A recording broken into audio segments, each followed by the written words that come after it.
गोविंद हरि नारायण हरि।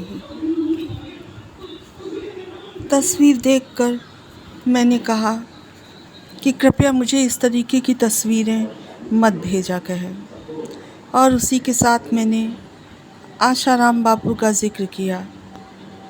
मैंने कहा, so cold self made God. पर हे स्वामी जी, माफ़ कीजिएगा, मैंने तो बस यूं ही लिख दिया। मैं आपको सादर नमन करता हूँ। इसके बाद एक कृष्ण जी की तस्वीर आई। एक तस्वीर दी भी अपनी तो वह अजीब बाबा आदम जमाने की लग रही थी, वैसी ही जैसे कभी उन्होंने अपने विषय में बताई थी। हे गोविंद, मैंने तो आपका केवल नाम का सहारा लिया था, पर वे तो मुझे आप ही समझने लगी हैं। हे गोविंद, बहुत नचाया है प्रतिभा जी ने मुझे। आप ही समझ सकते हैं कि आज अजान से, अरदास से, प्रार्थना से, रेडियो से और उनके हर पसंदीदा प्रोग्राम से कहाँ कहाँ से मैंने उन्हें आवाज़ लगाने की कोशिश नहीं की। स्वामी जी, आपको तो पता ही होगा कि जब ये आश्रम आपके आ रही थी तो इनकी नज़र पड़ी थी अचानक कि एक जगह बिल्कुल खाली पड़ी हुई थी और वहाँ पर एक बड़ी सी चर्च बन गई थी। मैंने उन्हें बहुत ही आवाज़ लगाने का प्रयास किया, पर वो तो अपनी ही धुन में थी। उसके बाद फिर एक बार ये जब आपके आश्रम आ रही थी तो मैंने जानबूझकर भीड़ करके इनकी गाड़ी थोड़ी देर के लिए ठहरा ली थी, और मैंने अजान से इन्हें बताया था कि देखिए, एक समय था जब आप चल नहीं सकती थी और आज आप दौड़ कर चल रही हैं। यह सुनते ही ये किस तरह बहुत चिक्की होकर अपने पैरों को देखने लगी थी, मगर फिर भी इन्हें हमारी आवाज़ पहचान में नहीं आई। क्या वो मुझे इस तरह भूल सकती हैं? हे गोविंद, मुझे स्वामी जी की बहुत याद आ रही है। आखिर कब तक उन्हें लेकर मेरे पास आइएगा? मेरे स्वामी जी ही मेरे विषय में सब कुछ जानते हैं। हे गोविंद, मैं जिन माध्यमों को लेकर आगे बढ़ा था उन सभी को मुझे धन्यवाद भी देना है, अतः अब मैं खाली हाथ वापस नहीं लौट सकता। हे गोविंद, अब मैं बिना प्रतिभा से मिले वापस नहीं जाऊंगा। अब तो मुझे अपना परिचय अपने आप ही देना पड़ेगा। शायद वे मुझे पूर्णतया भूल चुकी हैं। मैंने एक साहित्य सागर ग्रुप बनाया जिसमें उनको इनवाइट किया, और फिर पता नहीं किस तरीके से उन्होंने उसे एक्सेप्ट किया होगा। उन्हें तो मोबाइल ही चलाना नहीं आता था। मैं बराबर फेसबुक पर उन्हें पढ़ रहा था। साहित्य सागर ग्रुप में जब इन्होंने ज्वाइन किया तब मैंने इनका एक छोटा सा इंटरव्यू लिया, जिसमें इन्होंने यही बताया कि हम पढ़े लिखे बिल्कुल नहीं हैं, पर मैं फेसबुक पर छोटी छोटी सी जो रचनाएं वे भेज रही थी मैं उसे पढ़ रहा था। मैंने महसूस किया कि वे भी स्वामी जी का स्मरण करती रहती हैं। उनकी कुछ रचनाएं तो ऐसा लगता था कि वे स्वामी जी के स्मरण में ही लिख डालती थी। इस बात को मैं समझता था। कभी कभी मैंने गोविंद नाम भी उनकी रचनाओं में पढ़ा। रचनाएं तो थी, पर इतनी मंजी हुई नहीं लगती थी। अब मुझे कुछ कुछ लग रहा था कि शायद यदि सहायता मिले तो ये कुछ लिख सकती हैं, पर मैं चाहता था कि वे अपने आप ही लिखें, जिससे उनकी भावनाओं का पता चले और इतने बरसों का हाल मालूम हो जो उन्होंने मेरे बिना बिताया। यदि मेरे स्वामी जी न मिलते तो सचमुच उनके साथ शायद बहुत बुरा होता। जिसकी कल्पना भी नहीं की जा सकती थी। मैं कोटि कोटि उनको नमन करता हूँ। स्मरण करके बार बार आँखों में आंसू आ जाते हैं। सबसे अधिक मैं परेशान होता हूँ। न मेरा कोई घर है, न रिश्ते, न नाते। एक रिश्ता था जिसे मैं राधा तो नहीं, राधा जैसा अवश्य समझता था, पर वह भी आधा कहीं और आधा मेरे कागज़ पर था। हे स्वामी जी, निराशा के भंवर में फंसा हूँ।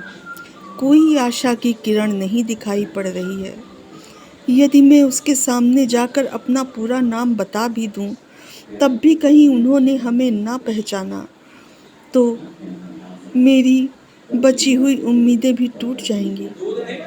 हे स्वामी जी, हमने कितने लोगों से सहायता ली है अपनी मंजिल तक पहुंचने के लिए। किस मुंह से मैं उनको धन्यवाद कहूँगा।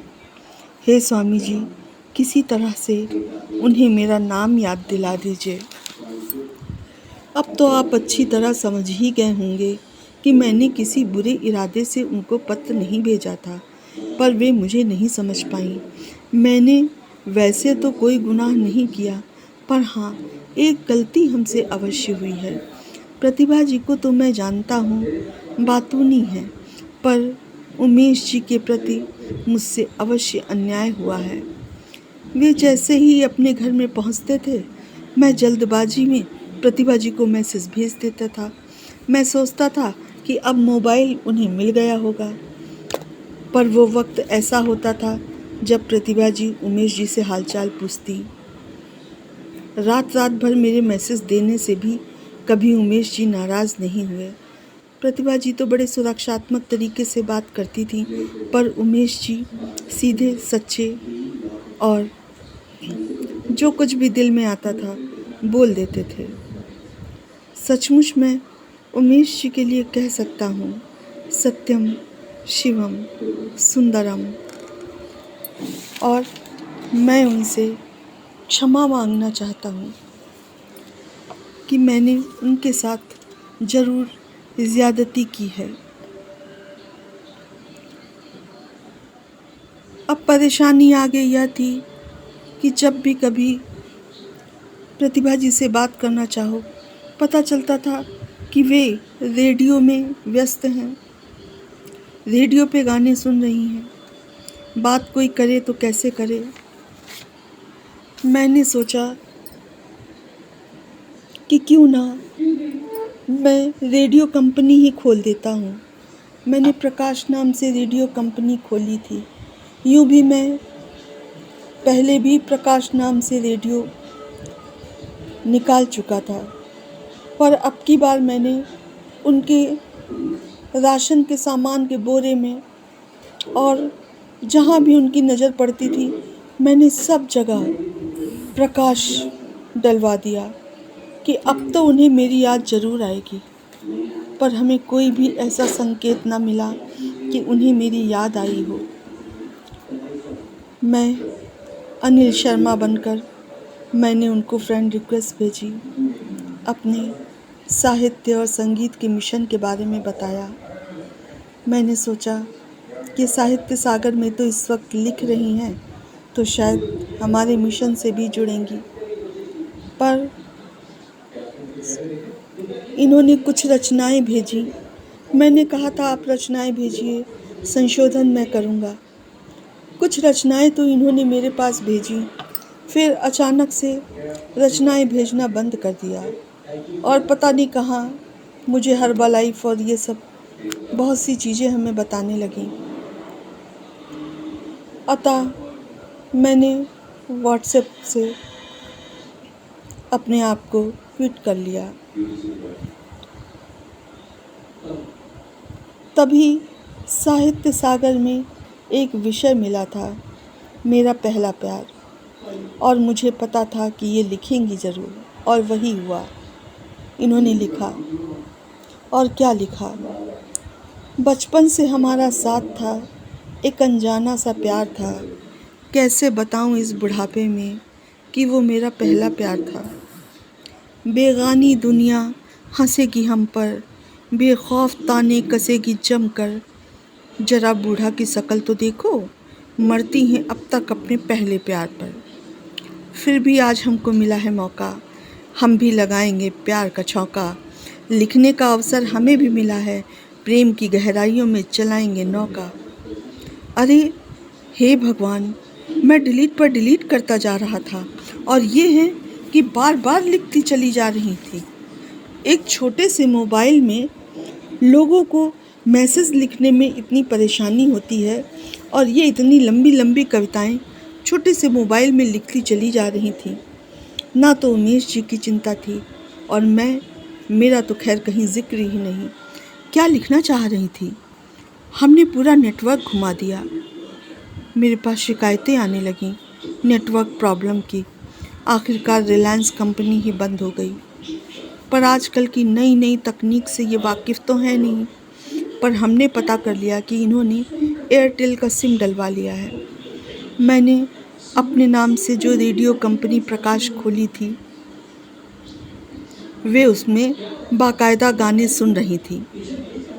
मैं ध्वनि तरंगों के इस पार था, वे ध्वनि तरंगों के उस पार थी। ऊपर मेरा नाम पड़ा था, पर उन्होंने गानों के सामने मेरा नाम नहीं देखा। मैं अब अनिल शर्मा बनकर बात कर रहा था। मैंने अपने मिशन के बारे में तो बता ही दिया था। शायद उन्हें याद आया होगा कि उनके पापा संशोधन करने में कितने माहिर थे, क्योंकि उन्होंने मुझे कुछ अपने पापा के बारे में लिख कर भी भेजा था इसी तरीके से। पर अब मेरे सामने एक दूसरी समस्या खड़ी हो गई थी।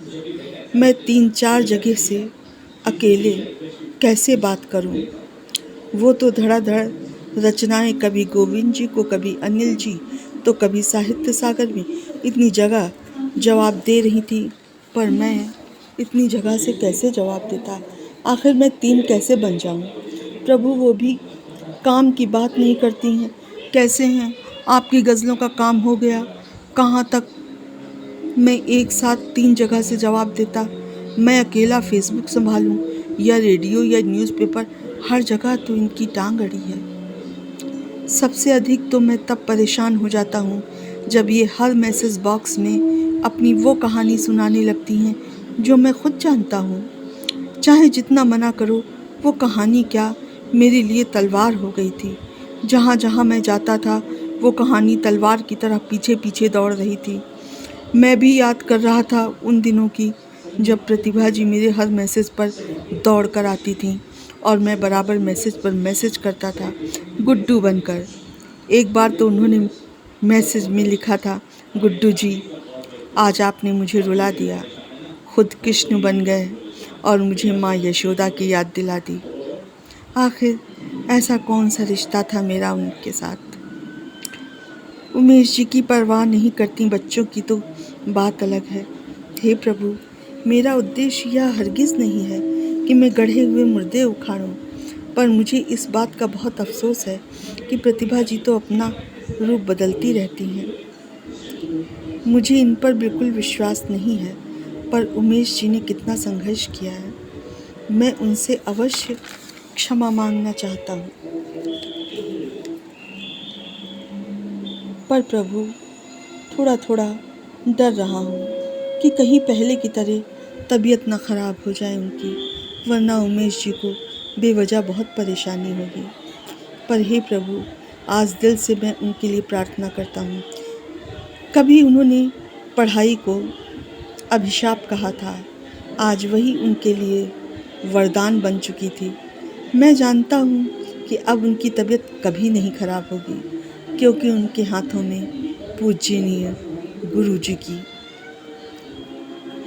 यानी कि उनके पापा की कलम है और श्री स्वामी सनातन श्री जी संग श्रुति जी का आशीर्वाद है। अरे, ये आवाज़ कहाँ से आ रही है? भूल जो हुई हो मुझसे आज निज मन वचन में, सब क्षमा कर देना प्रभु, मेरा शीश तुम्हारे चरण में। हे प्रभु, ये तो प्रतिभा जी की आवाज़ है। और आज की खुशी मेरे लिए अवर्णनीय है।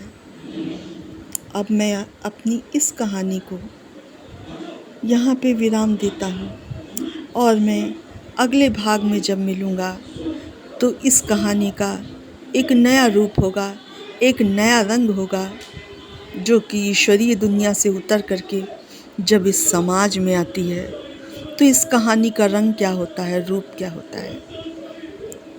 तो ज़रूर इंतज़ार करिए आगे की कहानी का। और मैं इस कहानी की वाचिका आप सभी को मेरा नमस्ते।